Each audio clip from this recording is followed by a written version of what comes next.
Hey guys, Nina here, welcoming you to another reading from the Ladies of Horror Picture Prompt Monthly Challenge, hosted by Elaine Pascale on her channel, The Godmother of Horror. If you'd like to read along or read previously published pieces, please visit spreadingthewritersword.com or ladiesofhorror.com. In the meanwhile, enjoy the reading.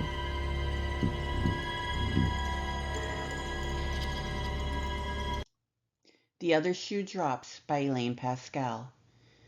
Water, water everywhere, nor any drop to drink, Colt thought as he peered through the postage stamp-sized window of his prison.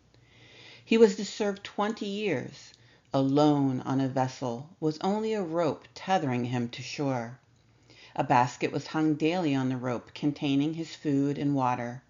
That was his sole contact with the outside world, the only moment of his day when he felt connected to humanity. 20 years was broken into quarters, not for Colt's sake, but to make it more fun for his jailers. The first 5 years he was stationed in the blistering sun of the tropics. The panels of his boat would smolder, and the acrid air would scorch his nostrils. He could not rest his feet on the floor or his hands on the walls. Heat blisters would develop immediately. He sat on his metal bed, the bed springs removed so he would not fancy the fabrication of a possible weapon to end his life. That again was not for his sake, but for the amusement of his punishers. As Colt sat, he would pray for sunset and some relief from the heat. The next 5 years were spent on the frozen sea. Great ice floes would smash against the bow and hull. Colt was grateful when the boat bucked wildly on contact, as the movement prevented its planks from being speared. If the wood was pierced, he knew he would be next. Colt had no blanket, only his clothing provided a barrier between him and the icy air. He sat on his metal bed and daydreamed of his first 5 years for warmth. Years 10 through 15 were spent on a swamp with an incessant diabolical smell. The water was thick with algae plumes, and his punishers had rotting carcasses placed directly beside his vessel.